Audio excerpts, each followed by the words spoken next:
Hello and welcome into another episode of Locked On Wolves. Today on the show, checking in on the sustainability of the Timberwolves defense. Where does it sit right now past the quarter point of the season? And what metrics should we be watching here moving forward? Also, when Anthony Edwards comes back, what does Chris Finch's rotation look like? Plus, we'll look at a really difficult upcoming schedule for the Wolves. It's all upcoming. Welcome in. You are Locked On Wolves. You are Locked On Timberwolves, your daily Minnesota Timberwolves podcast. Part of the Locked On Podcast Network. Your team every day.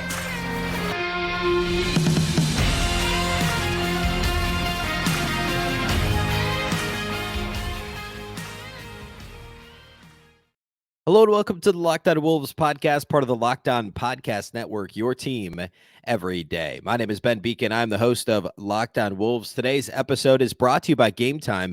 Download the Gametime app, create an account, and use the code LOCKEDONNBA for $20 off your first purchase. Happy Wednesday, everybody. Happy hump day. No Wolves game today. They have 2 days off in a row and play again Thursday at Dallas. We'll talk about that game a little bit later, but we'll spend a lot more time on the matchup tomorrow. Plenty to get to here today. I want to talk for a good chunk of our time together today about the Timberwolves defense, which still is the best in the league. And I want to dig a bit into some of the peripheral numbers here. We'll talk rotation. We'll talk upcoming schedule, all that here on the show. A big thank you, first of all, for making Locked On Wolves your first listen every day. Of course, this show is free and available everywhere, including YouTube, as well as all of your favorite audio platforms. Wherever you like to listen to podcasts, you can find Locked On Wolves. You can also watch on the Locked On Sports Minnesota app on both Roku and Amazon Fire TV. And you can follow on X at Locked On T Wolves and also at Beecken with 2 B's, 2 E's, CKEN. All right. So today, I want to check in on the Timberwolves defense. And it's easy to remember because we're now in day 2 coming off a loss, and the Wolves have done a lot of winning this year. The Wolves just won 6 in a row. So the sky is not falling. And I talked about this quite a bit on I talked about it on the postgame pod, I guess, yesterday on Tuesday. And also, by the way, quick shout out, quick plug here. The next episode in your feed right here on Locked On Wolves, that'll come just a little bit later on today on Wednesday, will be the Minnesota basketball party. And we're going to talk a little bit about the, I guess exactly that. Like, should we overreact to this loss to the Pelicans? With respect to the conversation we're going to have on the podcast later, and I'll say this too. I'll say this as part of the basketball party. No, I mean, I said this in the postgame pod. There was a lot that was fluky about this game, and the one key takeaway is like, hey, how does this offense function at like an NBA level, like a reasonable level without Anthony Edwards? They've got to figure that out, right? That's a real thing. They did a lot of the other stuff pretty well in that game. So like the sky is not falling. That said, it does feel like the defense just a little bit has had a few, challenges here more recently. And obviously the competition's gotten a little bit better. Jaden McDaniels missed time again, and obviously Ant missing time. So you've got 2 of your 3 best perimeter defenders in and out of the lineup over the past couple of weeks. But still, sitting here right now on December 13th, the Timberwolves have the first ranked defense in the entire league by defensive efficiency, defensive rating, really regardless of what site you look at. And we're 22 games in now. So we're over a quarter of the season. This is it's still really impressive where the Wolves are sitting. And we did this a few weeks ago, and I want to kind of check back in on some of the peripheral numbers. In terms of effective, so like there's the defensive 4 factors, right? And those are prominent on Basketball Reference, and they cite them on the Bally Sports North broadcast all the time. Effective field goal percentage, turnovers, defensive rebounding, and well, actually, I guess on Bally they do something a little bit different. They talk about second chance points, but obviously linked to defensive rebounding, and then free throws, free throw rate. So effective field goal percentage, the Timberwolves continue to have the best mark in the league, and it's not. It's getting a little closer, but it's 49.4% opponent effective field goal percentage. For a little bit of context, the best team last year in terms of defensive effective field goal percentage was the Milwaukee Bucks at 52%. There were 3 teams between 52 and 53%. And this year, the Wolves are at 49%. There's only one other team better than 51.5%. So one other team within 2 percentage points of the Wolves, and that's the Rockets at 50%. The Wolves and Rockets have been 1-2 for a long time, and OKC's been 3rd for a while too. But then you've got quite a bit, a team's clustered together from like 3 to really like 3 to 10 teams that are between 51.5 and 53%. But the Wolves have a more than a half percentage point lead on the Rockets. And again, 2 percentage points on the third best team in terms of defensive effective field goal percentage. That obviously is, I would be willing to bet that's the closest correlation to actual defensive rating, because obviously the rate at which opponents make shots is going to impact your defensive rating, right? And sure enough, the Wolves and Rockets are 1 and 2 in defensive rating. The Thunder are 6. The Celtics are 4 in terms of effective field goal percentage. The Celtics are 5. So it's, probably the most closely correlated of the 4 factors. You go back a couple of years, and the best team in terms of defensive effective field goal percentage in the 21-22 season was the Celtics, and they were a shade over 50%. So in the same realm as where the Wolves are now. So is it sustainable? And by the way, you go back 3 years, the 2021 season, the Jazz were number 1 and the Knicks were number 2, and they were both under 51%, between 50 and 51%. So is it sustainable? I mean, historically speaking, yes, it is sustainable for a team to have, like, we're not talking about a crazy outlier at this point in the season. Now, it would be the best effective field goal percentage that any team has turned in over a full campaign in the last 4 seasons. Yes, but it would be close. Like, it's in the realm, right? And I think that's important to point out. So we're not dealing with just, like, that was part of the early season. Some of the national punditry, national podcasts were saying, like, oh, okay, yeah, well, opponent 3-point percentage, opponent effective field goal percentages, that stuff really sustainable. And I would say at this point, yeah, like, the Wolves are forcing opponents into difficult 3-point shots. It doesn't mean there won't be some regression to the mean. We've already seen that a little. But even if the Wolves are, in the neighborhood of 50, 51%, that's still going to be a top 5 team in terms of defensive effective field goal rate. By the way, opponents for a long time were shooting like 32% for 3. It is up a little to 33.7%. It's still third best in the league in terms of just raw opponent 3-point percentage. So if you limit corner 3-point opportunities, you do a great job contesting on the perimeter, contest under control, X out to contest those corner 3s and force opponents to shoot as many above the break 3s and mid-range long 2s as possible, you're going to drive the effective field goal percentage down. Like, that's the whole point, right? We shouldn't punish the Wolves for doing a good job at those things. Is there some good fortune? Sure. But we've also watched, random 9th guy on the Hornets and the Knicks and some of these teams knock down, ridiculous contested 3s to keep teams in games. Like, that's also happened, right? So there's also luck on the other side of the ledger too. And I think that's important to note. In terms of some of the other 4 factors, the Wolves are seeing an increase, or an improvement, I should say, in defensive rebound rate. They're now back up to 10th. And remember, they were top 10 for a while. It slipped back to like the 16, 17 range, which is where we've been used to seeing the Wolves. Actually, they've been worse than that in the past couple of seasons. And now they're 10th, according to Basketball Reference, in defensive rebound rate. Now, there's different ways to look at this. Like, Cleaning the Glass measures it as opponent offensive rebound rate. So, like, what's the opponent's, essentially, what percentage of offensive rebounds is opponents getting?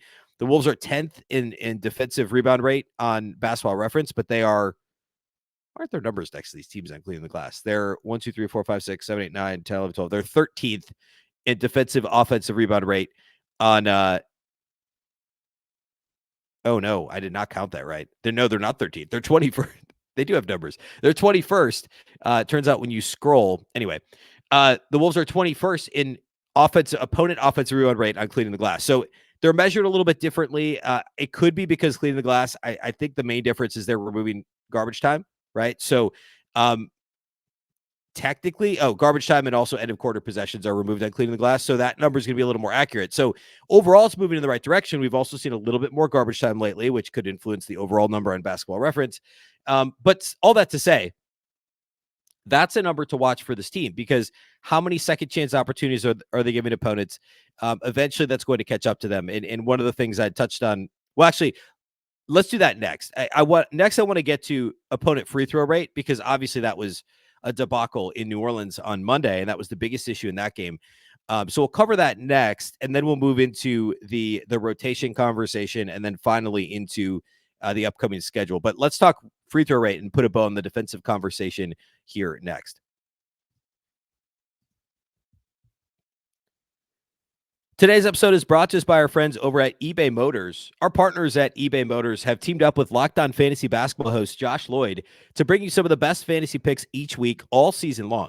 Whether you're prepping for a daily draft or scouting the waiver wire, every week, we're going to provide you players that are guaranteed to fit your rosters. Let's see who Josh picked out for us on this week's eBay's Guaranteed Fit Fantasy Picks of the Week. None other than Dante Exum, still kicking around in the NBA. He's on the Dallas Mavericks. The Mavs are struck down with injuries, and while that's the case, Exum looks like a solid add, according to our friend Josh Lloyd. Of course, the Wolves play the Mavs Thursday night, so that's very topical. Exum, last time out for Dallas, which was, I think it was just Tuesday night. Yeah, I think they played Tuesday night. Exum had 26 points in 36 minutes as a starter in the Dallas lineup, shot 8 of 10, knocked down 7 threes. I don't know that Josh is guaranteeing you that level of performance from Exum night in and night out, but he had 16 and 6 the night before that. And then in the win over Portland last Friday, he had 23.7 assists, 6 rebounds. And Dallas is hot right now. So Dante Exum, a strong pickup, according to Josh Lloyd, for your fantasy lineup. Josh is going to help you win your fantasy championship, and eBay Motors knows the championship team is about each player being a perfect fit. And it's the same with your vehicle. If you have a personal vehicle that, like you use all the time, means a lot to you, eBay Motors is the best place to get it fixed up and keep it in good shape. My first car was a Mercury Tracer, and I wish that eBay Motors had been around then, because I kind of gave up a little too early on the Tracer, but I miss it. It was a great car, right? I wish I could have kept it running longer. eBay Motors would have helped me do that. With over 122 million parts for your number one ride or die, you can make sure your ride stays running smoothly. Brake kits, LED headlights, roof rack, bumpers, whatever your baby needs, eBay Motors has it. And with eBay Guaranteed Fit, it's guaranteed to fit your ride the first time, every time, or your money back. Plus, at these prices, you're burning rubber, not cash. Keep your ride or die alive at ebaymotors.com. eBay Guaranteed Fit, only available to U.S. customers. Eligible items only. Exclusions apply.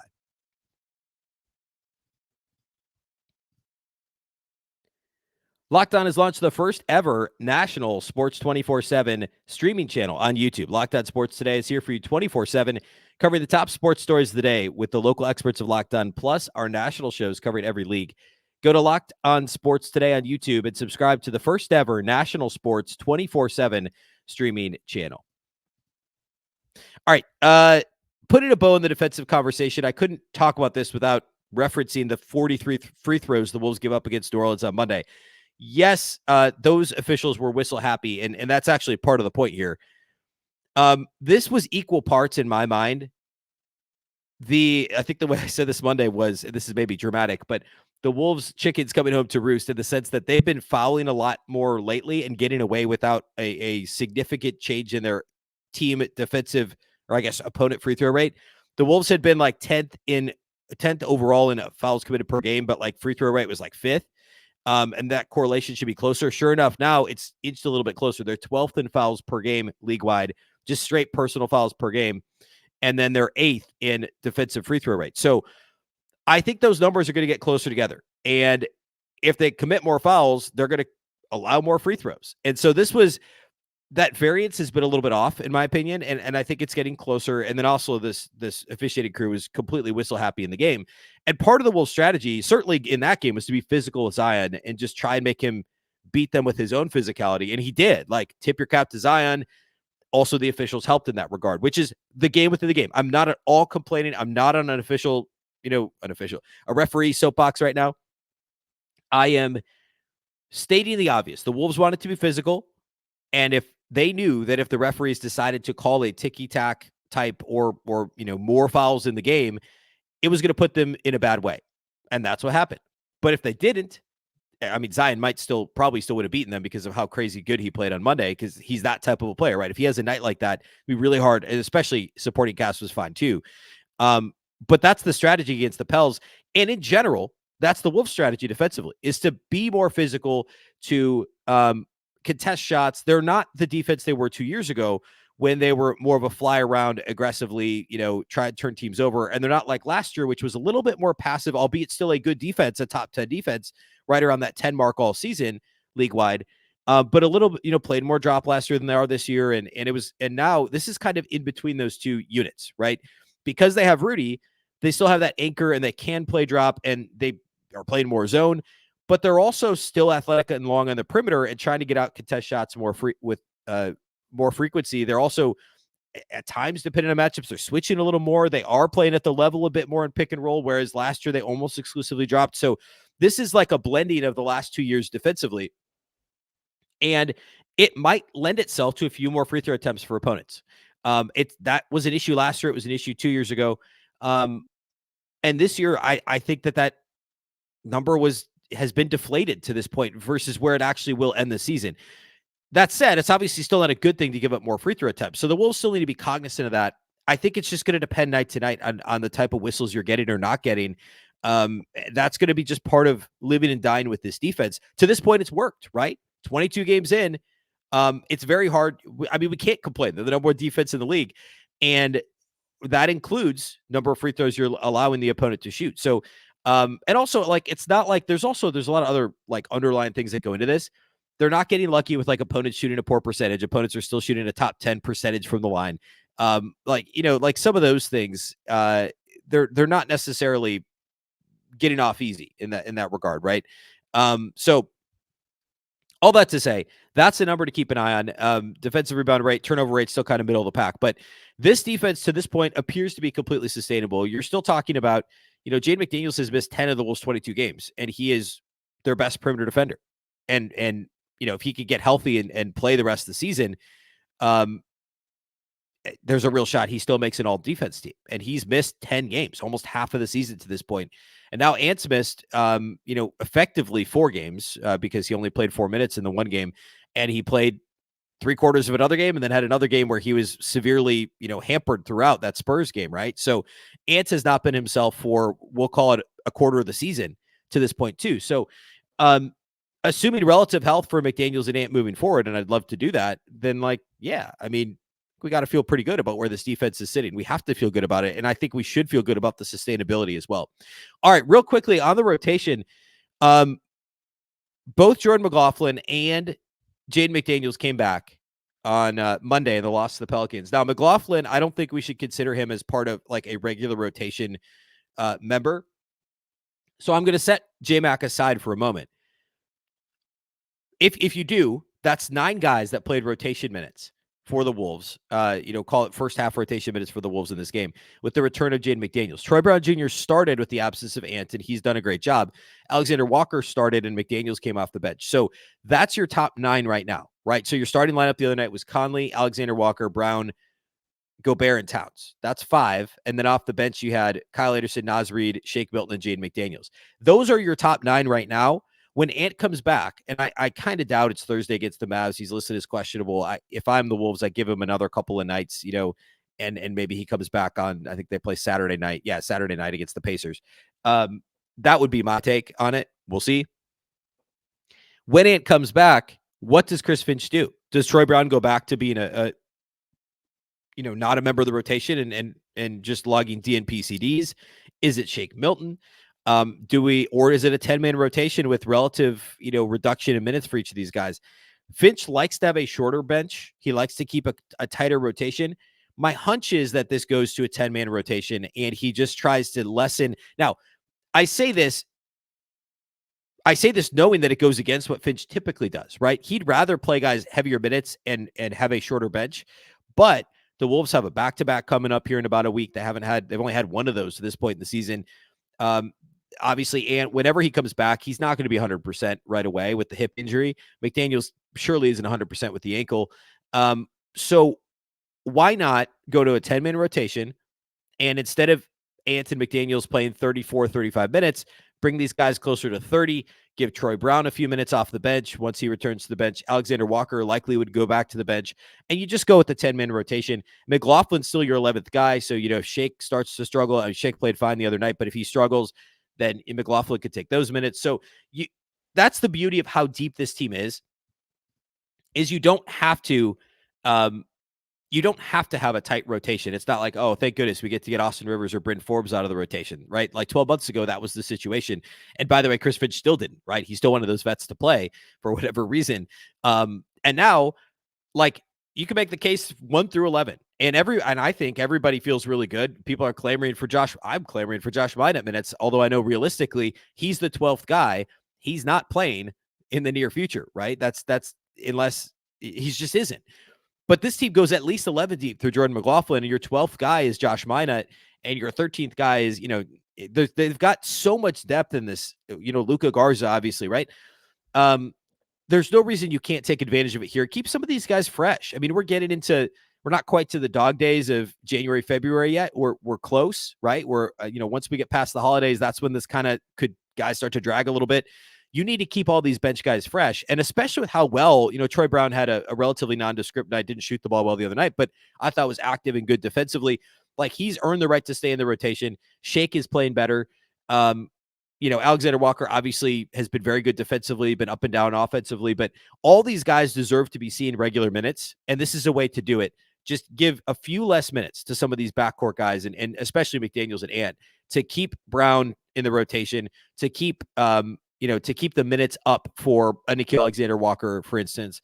I think that would be the right move for Chris Finch here moving forward. All right, let's close the show here today by looking at the Timberwolves' upcoming schedule. It's extremely difficult. We'll take a look at that here next. Today's episode of Locked On Wolves is brought to us by our friends at Gametime. You shouldn't have to worry when you're buying tickets to your next big event. Gametime is the fast and easy way to buy tickets for all the sports, music, comedy, and theater events near you. With killer last-minute deals, all-in prices, views from your seat, and their best price guarantee, Gametime takes the guesswork out of buying tickets. Gametime is the only ticketing app that gives you complete peace of mind with your purchase. You can see the view from your seat before you buy, so you know exactly what to expect when you arrive. Plus, all-in prices show your total up front, so you know you're getting a great deal without hidden fees. Buy tickets in seconds with 2 taps. Gametime is absolutely obsessed with finding ways to help you save money on tickets. You can get exclusive flash deals and sponsored deals on tickets for whatever sport you like, plus concerts, comedy, theater, and more. Take the guesswork out of buying tickets with Gametime. Download the Gametime app, create an account, and use the code LOCKEDONNBA for $20 off your first purchase. Terms apply. Again, create an account and redeem the code LOCKEDONNBA. That's LOCKEDON NBA for $20 off. Download Gametime today. Last minute tickets, lowest price guaranteed.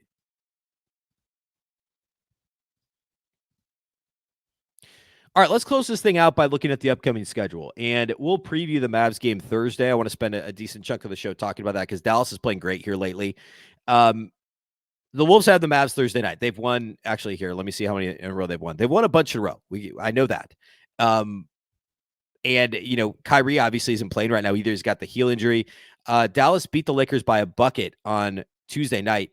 Currently, Dallas is on a 4-game winning streak, and they're 6-4 in their last 10. And they're now third in the Western Conference. They are percentage points ahead of Denver. They're one ahead of them in the loss column, one behind them in the win column. So they're percentage points ahead of Denver, and they're actually third in the West. They've beaten the Jazz, the Blazers, the Grizzlies, and the Lakers. So the first 3 of those aren't exactly a murderer's row of opponents, although they beat the Jazz by 50 points, which is, impressive.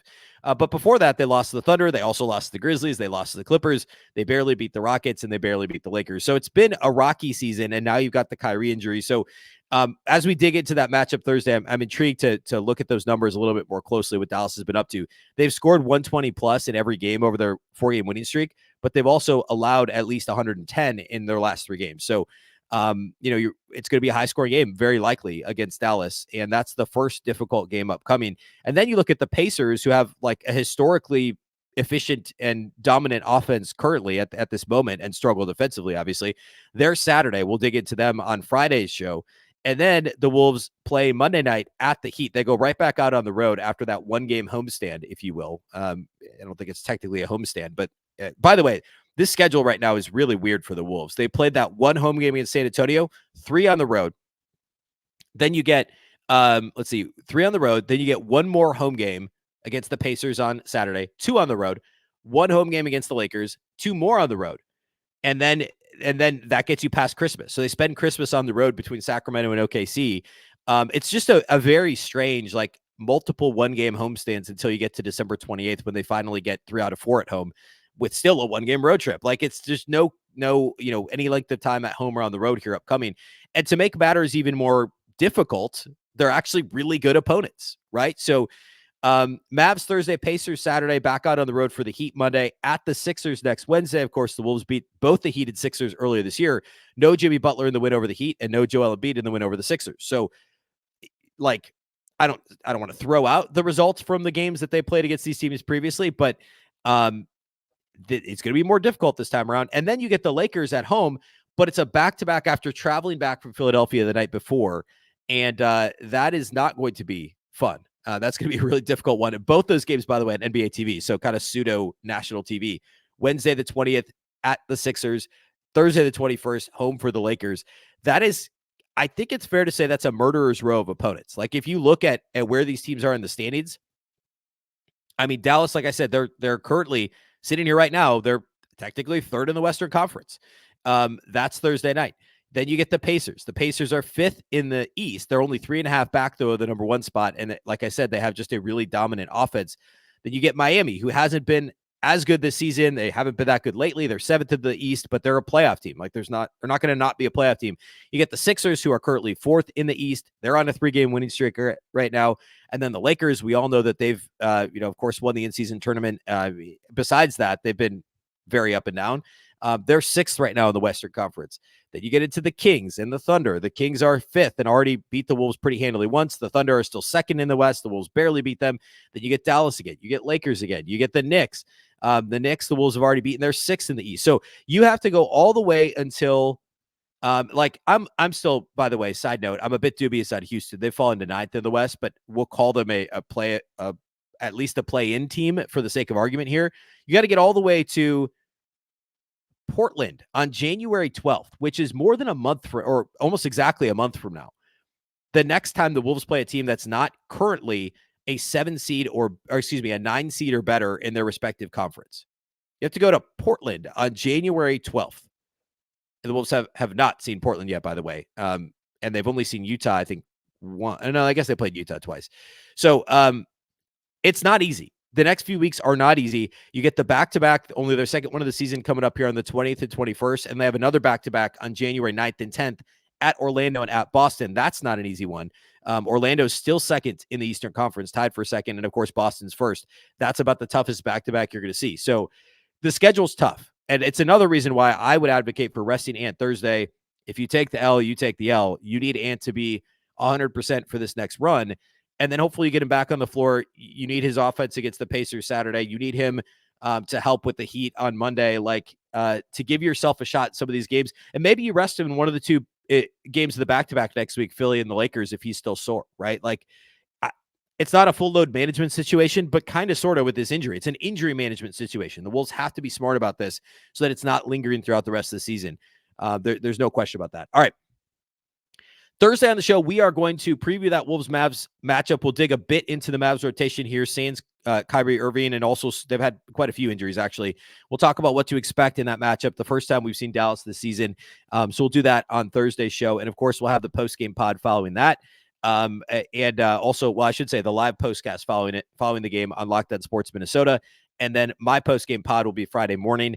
I mentioned this earlier. If you the next episode in your feed, so depending on when you're listening to this on Wednesday, it may already be posted. If not, if you're not already subscribed, please subscribe. Pay attention that Minnesota basketball party episode with yours truly, Jack Borman from Canis Hoopus, Reggie Wilson, the anchor at Care 11, their sports anchor, and Ron Johnson for the Ron Johnson Show. We all join Sam Ekstrom every Wednesday to talk Wolves basketball.